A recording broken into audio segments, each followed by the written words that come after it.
சித்ரா சமையல்ல இன்னைக்கு சமையல் வீடியோங்க. நான் சாதத்தை வச்சு ஒரு ஹெல்த்தியான டிஃபனுக்கு வந்து ஒரு அடை பண்ணியிருக்கிறேங்க. நான் இந்த சாதம் வந்து நான் இன்னைக்கு நான் ஃப்ரெஷ்ஷான சாதத்தில் தான் பண்ணியிருக்கிறேங்க. நீங்கள் மத்தியான சாதம் மீந்ததுன்னா கூடங்க ஈவினிங் இந்த மாதிரிங்க டிஃபன் மாதிரி பண்ணி கொடுங்க. ரொம்ப நல்லா இருக்குதுங்க. பசங்க நல்லா விரும்பி சாப்பிடுவாங்க. ஒரு ஹெல்த்தியானதுங்க. நல்லா சாஃப்டாகவும் இருக்குதுங்க. நம்ம வெஜிடபிள்லாம் போட்டிருக்கிறோம்னால பாருங்க எவ்வளோ சாஃப்டாக.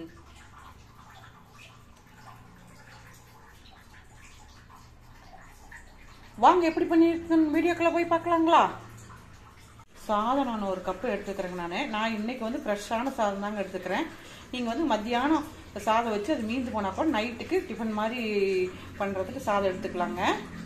இந்த சாதத்துக்கு பாருங்கள் நான் இஞ்சி பாருங்கள் ஒரு துண்டு பொடி பொடியாக கட் பண்ணி வச்சுக்கிறேங்க. கருவேப்பிலை கட் பண்ணி வச்சுக்கிறேங்க. நான் கேரட் ஒரு கேரட் துருவி வச்சுக்கிறேங்க. பெரிய வெங்காயம் வந்துங்க பொடி பொடியாக கட் பண்ணி வச்சுக்கிறேங்க ஒரு வெங்காயங்க. பச்சை மிளகா ஒரு 3 மிளகாய்ங்க. பாருங்கள் நான் முருங்கைக்கீரை வந்து சும்மா ஒரு கைப்பிடி அளவுக்கு பொடி பொடியாக கட் பண்ணி வச்சுக்கிறேங்க. கொத்தமல்லி தலைங்க, ஜீரகம் ஒரு டீஸ்பூனுங்க. இதுக்கு இதுதாங்க தேவையான பொருள். இது மாதிரி ஒரு பவுல் எடுத்துங்க. நம்ம இந்த சாதத்தை கொட்டிக்கலாங்க. கொட்டிட்டு இந்த சாதத்தை நல்லா நாம் மசிச்சுக்கலாங்க. இந்த மாதிரி ஃபஸ்ட்டு நான் கொஞ்சம் மசிச்சுக்கிட்டேங்க. நான் இதில் வந்து நான் கேரட்டையும் ஒரு கப் போட்டுடலாங்க. வெங்காயத்தையும் போட்டுடலாங்க.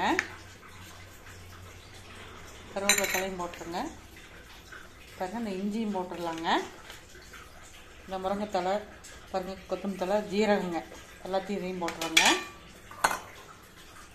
பச்சை மிளகாயும் போட்டுடலாங்க. போட்டுட்டுங்க இது நம்ம நல்லா இப்படி சப்பாத்தி மாவுக்கு மாதிரி பிசைஞ்சுக்கோணுங்க. தண்ணியெல்லாம் ஊற்றி பிசையக்கூடாதுங்க. இந்த காய்கறியில் இருக்கிற அந்த ஈரமேங்க சாதத்தில் இருக்கிற ஈரமே சரியாக போயிருங்க. கொஞ்சமாக வந்துங்க நம்ம அப்பப்போ அரிசி மாவு கொஞ்சம் போட்டு பிசைஞ்சுக்கணுங்க.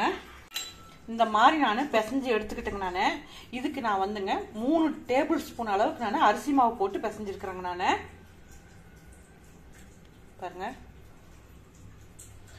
இதை நம்ம ஒரு பால் மாதிரி உருண்டையை உருட்டி பிடிச்சிக்கலாங்க. உங்களுக்கு வந்து கொஞ்சம் கையில் ஒட்டுற மாதிரி இருந்தால் கையில் எண்ணெய் தடவிக்கலாங்க. பாருங்க இந்த மாதிரி பால். நான் இந்த மாதிரி ஒரு பட்டர் பேப்பர் தான் எடுத்துருக்கிறேங்க. நான் நீங்கள் வாழை இருந்தால் கூட யூஸ் பண்ணிக்கலாங்க. நான் அதில் எண்ணெய் தடவி இருக்கிறேங்க. நான் இதில் வச்சுங்க நம்ம அடக்கி தட்டுற மாதிரி அப்படி நல்லா மெலிசாக தட்டிக்கலாங்க.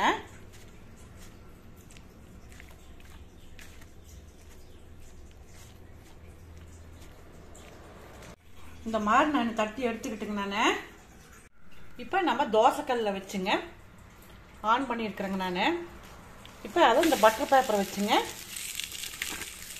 அப்படியே எடுத்துக்கலாங்க. சூப்பராக அப்படியே வருதுங்க.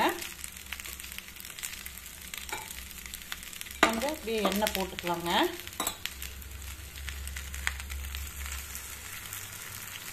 அடுப்பு கம்மியாக வச்சுங்க அப்படியே நல்லா வேக வைக்கலாங்க. நாம் அடையை அப்படியே திருப்பி போட்டுக்கலாங்களா? பாருங்க சூப்பரமாக நல்லா அப்படியே பொன்னிறமாக அப்படியே வருதுங்க. அடுப்பு கம்மியாகவே வச்சுக்கலாங்க. இப்போ நம்ம அடை வெந்துருச்சுங்க. நம்ம எடுத்துடலாங்களா? நல்லா சூப்பரான ஒரு மொறுன்னு நம்ம சாதத்தில் செஞ்ச மாதிரியே சொல்ல முடியாதுங்க. இதே மாதிரியே எல்லாமே போட்டு எடுத்துடுறாங்க அடையெல்லாங்க.